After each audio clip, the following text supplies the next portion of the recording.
Muy buenas noches a todos. Continuando con el programa, quiero presentarles a nuestro siguiente invitado internacional. Es el doctor Suresh Chari. Él es el jefe del Departamento de Gastroenterología y Hepatología del Centro de Cáncer del MD Anderson en la ciudad de Houston, Texas. Él nos dará una conferencia magistral sobre la detección temprana del cáncer de páncreas, un problema cada vez en aumento y un problema clínico de difícil diagnóstico. Bienvenido, doctor Chari.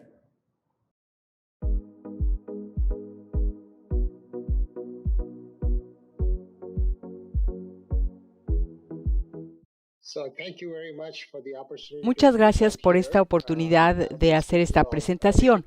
Voy a hablarle de la detección temprana del cáncer de páncreas. Agradezco mucho a los organizadores esta oportunidad. Quiero iniciar dándoles algunos datos sobre el cáncer de páncreas. Al menos en Estados Unidos, la incidencia de por vida de cáncer de páncreas es del 1.6%. Representa el 3.2% de todos los cánceres nuevos. Es el 12º cáncer más común. La incidencia anual es de más de 60,000 casos al año en 2021. La supervivencia es de solo el 10% a los 5 años. Se ha convertido en la tercera causa principal de mortalidad por cáncer en Estados Unidos después de los cánceres de colon y recto. Muy pronto será la segunda causa más importante después del cáncer de pulmón. Lo más sorprendente es que de todos los cánceres más letales es el único para el cual no hay una estrategia de detección temprana. Veamos ahora la progresión natural del cáncer de páncreas. Como todos los cánceres, inicia como carcinoma in situ. Alrededor de 10 milímetros ya se convirtió en cáncer invasivo. A los 20 milímetros empezamos a ver metástasis locales en el 40% de los pacientes. El tamaño promedio de un tumor resecable es de 30 milímetros. Pero esta secuencia de eventos nos lleva al tumor irresecable, pero todo esto es prediagnóstico. Para el momento en que se hace el diagnóstico, el 85% de las lesiones son irresecables. Si vemos cuáles son los síntomas de los pacientes con carcinoma in situ son indetectables porque están asintomáticos. Incluso los cánceres de páncreas diminutos casi siempre son asintomáticos, aunque un pequeño número de ellos están cerca de la vía biliar y ocasionan ictericia. Los cánceres de páncreas pequeños son en gran medida asintomáticos, pero pueden presentarse con ictericia y dispepsia y se pueden detectar en ultrasonido endoscópico o tomografía. Las lesiones resecables grandes se presentan con dispepsia, baja de peso y dolor de espalda. Cuando hay síntomas verdaderos de cáncer de páncreas, hay dolor de espalda severo, baja de peso y anorexia. Y para este momento ya es demasiado tarde.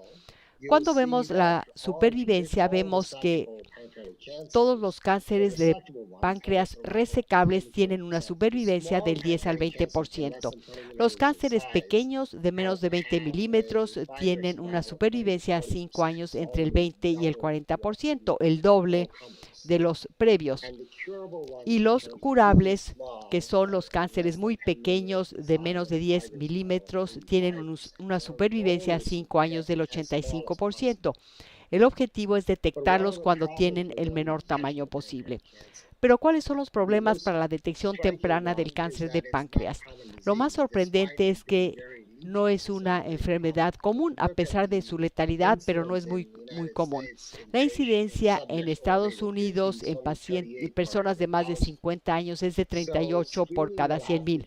Entonces, el tamizaje tiene que restringirse a grupos de alto riesgo con alta incidencia de cáncer de páncreas. La presentación tardía, como vimos, es un enorme problema porque los síntomas de cáncer de páncreas significan que el paciente tiene enfermedad avanzada. ¿Qué implica esto para la detección temprana? Bueno, que para poder detectarlo requerimos el tamizaje de personas asintomáticas o con síntomas mínimos. CA19-9 es un marcador no sensible de cáncer de páncreas, por lo que necesitamos un biomarcador alternativo. Igual con la tomografía, tomografía computada no es sensible para detectar el cáncer de páncreas pequeño. Por lo tanto, buscamos una prueba invasiva como el ultrasonido endoscópico para hacer el diagnóstico, al menos en la actualidad. La manera en que nosotros visualizamos la detección temprana del cáncer de páncreas es que pensamos que la población general tiene que ser enriquecida para poder diagnosticar el cáncer de páncreas e identificar los grupos de alto riesgo clínicamente. De esta manera podemos enriquecer el grupo para detectar el cáncer de páncreas y detectar las lesiones. Lo llamamos el abordaje DEF, que significa definir, enriquecer y encontrar. Si vemos el riesgo de cáncer de páncreas y la incidencia a 3 años de cáncer de páncreas a partir del riesgo, podemos ver que la población general tiene un riesgo promedio con incidencia a 3 años del 0.1%. Los grupos de bajo riesgo, los que tienen diabetes de larga evolución, obesidad o tabaquismo, tienen un riesgo del 0.15%. Si tomamos, por ejemplo, los pacientes con un familiar de primer grado con cáncer de páncreas o 2 familiares o los que se les recomienda tamizaje porque tienen antecedentes familiares de cáncer de páncreas, su riesgo es alto, es 0.85% el riesgo de por vida.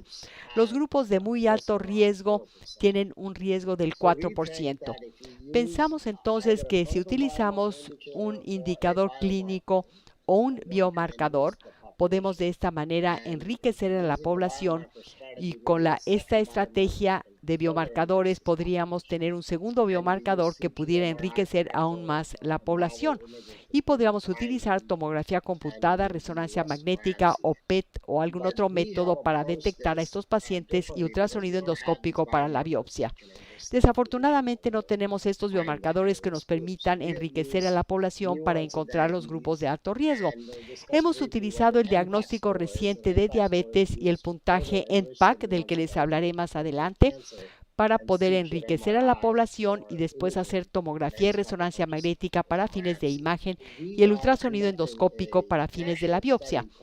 Estamos llevando a cabo un estudio que se llama Iniciativa de Detección Temprana. Es un esfuerzo colaborativo entre los Institutos Nacionales del Cáncer, la Red de Acción del Cáncer de Páncreas. De hecho, este estudio está financiado por la Red de Acción para el Cáncer de Páncreas y se aprovecha el trabajo del Consorcio para el Estudio de Pancreatitis Crónica, Diabetes y Cáncer de Páncreas o CPDPC, que contiene un estudio de cohorte de diagnóstico reciente de diabetes. De esta manera podemos utilizar el estudio del Instituto Nacional del Cáncer y estamos tamizando a los pacientes para detectar cáncer de páncreas. Es el primer estudio aleatorizado controlado que hace tamizaje para detección de cáncer de páncreas esporádico que nos permita tener una estrategia para la detección temprana. ¿Por qué utilizamos el diagnóstico reciente de diabetes? ¿Cuál es la lógica para utilizarlo en la iniciativa de detección temprana? El objetivo de la Iniciativa para la Detección Temprana es desarrollar una estrategia racional y basada en evidencia para la detección temprana del cáncer de páncreas. Pero ¿por qué el diagnóstico reciente de diabetes?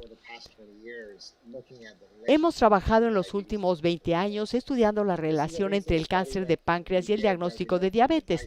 En este estudio vimos el estadio glucémico de 220 pacientes con cáncer de páncreas consecutivos dentro de la comunidad en el área del condado de Homestead. Encontramos que el 22% de los pacientes con cáncer de páncreas tenían diagnóstico reciente de diabetes, otro 20% tenían diabetes de larga evolución, 13% tenían estado prediabético avanzado con glucosa de alrededor de 120, 21% tenían glucemia en ayunas alterada y 9% glucemia normal. Vemos que los trastornos glucémicos, en particular la diabetes misma, son muy comunes en el cáncer de páncreas. Si lo vemos el otro lado, esto es, ¿cuál es el riesgo de cáncer de páncreas en pacientes con diagnóstico reciente de diabetes?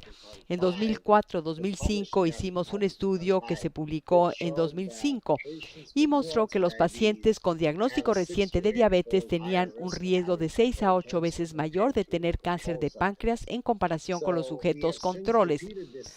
Hemos repetido este estudio, pero ahora en una población diferente y encontramos los mismos resultados. De 0.85 a 1% de los pacientes con diagnóstico reciente de diabetes van a tener cáncer de páncreas. ¿Cómo se relaciona este 0.85% con otros cánceres para los que hay un tamizaje? Si vemos el cáncer de colon, se hizo un estudio utilizando colonoscopía con Cologuard y mostró que la incidencia de cáncer de colon en esta población fue de 0.7%. Por lo tanto, el riesgo de cáncer de colon en una colonoscopía de tamizaje es lo mismo que para el cáncer de páncreas si utilizamos diagnóstico reciente de diabetes. El riesgo de cáncer de mama y cáncer de pulmón están dentro del mismo rango que vemos para el cáncer de páncreas, pero se duda en someter a todos los pacientes con diagnóstico reciente de diabetes a un tamizaje porque se considera que son demasiados. Pero de hecho, el diagnóstico reciente de diabetes no es tan común y el riesgo de cáncer no es tan diferente del riesgo de otros cánceres para los que ya hay un tamizaje. Para abordar este problema y enriquecer a la población, hemos hecho más estudios. Les muestro de nuevo esta gráfica que les mostré con el riesgo. Lo que queremos es tomar a los grupos de alto riesgo, con riesgo de 0.85% de cáncer de páncreas, y pasarlos al grupo de muy alto riesgo, que esto es los que realmente ameritan pruebas diagnósticas. Este es el objetivo de enriquecer a la población para detectar cáncer de páncreas. Nuestro objetivo al desarrollar este puntaje fue hacer exactamente lo que dice su nombre, enriquecer el diagnóstico reciente de diabetes para detectar cáncer de páncreas. Es lo que significan las siglas NPAC. Lo que hicimos fue, en primer lugar, comparar el diagnóstico reciente de diabetes con cáncer de páncreas con el diagnóstico típico de diabetes tipo 2. Encontramos tres diferencias muy importantes entre los dos grupos. Los pacientes con cáncer de páncreas y diagnóstico reciente de diabetes eran de mayor edad, tenían una elevación más rápida de la glucemia. En el caso de la edad, vemos que los pacientes con cáncer de páncreas lo tuvieron a una mayor edad que el diagnóstico típico de diabetes tipo 2. Y estos pacientes con cáncer de páncreas tienden a bajar de peso en lugar de aumentar de peso como ocurre con los pacientes con diagnóstico de diabetes tipo 2 a medida que aumenta la glucemia. El puntaje NBAC nos permite cuantificar esta paradoja. Toma en cuenta la edad, la velocidad de elevación de la glucemia y considera el hecho de si el paciente está aumentando o bajando de peso. Cuando aplicamos el puntaje NBAC a la población en el condado de Homestead con diagnóstico reciente de diabetes, vimos que el riesgo para la población general fue del 0.11%, para la población con diagnóstico reciente de diabetes es de 0.9%. Al aplicar el puntaje NPAC, dividimos al grupo en tres categorías. El grupo de menor riesgo tuvo un riesgo de 0.10%. Eran pacientes esencialmente con diabetes tipo 2 y representaron el 50% de la población. En el otro extremo tenemos los pacientes de muy alto riesgo con un puntaje NPAC de 3 o mayor y su riesgo bruto es de 3.6%. Y si consideramos a los pacientes elegibles para tamizaje, esto aumentaría a 6 o 7%. El grupo de riesgo intermedio es el que tiene un puntaje de 0 a 2% y tienen un riesgo de 0.5% de cáncer de páncreas. Lo que tomamos fue tomar a la población con diagnóstico reciente de diabetes que representa un grupo de alto riesgo y que tenían un puntaje NPAC alto. Esta fue la lógica que utilizamos para utilizar el diagnóstico reciente de diabetes como la base para el estudio de la iniciativa de detección temprana. Regresemos al diagrama que les mostré previamente. Tenemos la definición de los grupos de alto riesgo. Consideramos el diagnóstico reciente de diabetes como la base para la entrada al estudio. Calculamos enseguida el puntaje NPAC de estos pacientes y aquellos que tenían un puntaje superior a 0, esto es que eran de riesgo intermedio o alto, son aquellos que se incluyeron para realizar este tamizaje. Se les hizo tomografía o bien una resonancia si no se podían someter a tomografía como estudio de gabinete. De esta manera, podíamos detectar las lesiones y la confirmación se hacía con ultrasonido endoscópico. La pregunta es si la diabetes de diagnóstico reciente puede detectar todos los casos de cáncer de páncreas. Veamos aquí la elevación de la glucosa en los pacientes y en azul tenemos los casos y en rojo los controles. Tenemos los meses previos al diagnóstico. Del lado izquierdo tenemos 5 años. Se grafica aquí la glucemia en ayunas tanto en casos como controles. Vemos que la glucemia se vuelve más alta en los casos y los controles alrededor de los 36 meses antes del diagnóstico. Y de 9 a 12 meses antes del diagnóstico atraviesa el umbral de 136, que es el umbral para la diabetes. Pero pensamos que si detectamos a alguien a los 9 meses antes, puede haber una gran diferencia en la resecabilidad de la lesión, aunque los estudios de tomografía muestran que 9 meses antes la gran mayoría de los pacientes tienen enfermedad resecable. La iniciativa de detección temprana determinará si la intervención al momento del diagnóstico de la diabetes permite enriquecer a esta población con la imagen a través de tomografía y ver si esto nos permite detectar más tempranamente el cáncer de páncreas. El objetivo es modificar las guías de la práctica clínica, tener un estudio clínico con consentimiento post-aleatorización. El patrocinador es la Red de Acción para el Cáncer de Páncreas y se vincula con el estudio de corte del Instituto Nacional del Cáncer porque está contribuyendo con muestras. Este sería el diseño del estudio aleatorizado controlado. Se toman a pacientes con diagnósticos recientes de diabetes y se toma su peso corporal al momento del diagnóstico y un año antes. Se les aleatoriza a razón de 1 a 1 al grupo experimental o al grupo de observación.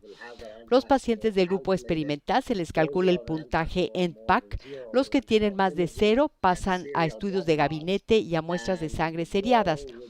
El objetivo es demostrar que hay una baja en el porcentaje de cánceres de páncreas etapas 3 y 4 en el grupo que tiene un puntaje NPAC alto y que se somete a tamizaje. Esperamos demostrar otros objetivos también, pero el objetivo primario es mostrar un cambio en la etapa en una dirección positiva en los pacientes a quienes se les tamiza utilizando este abordaje.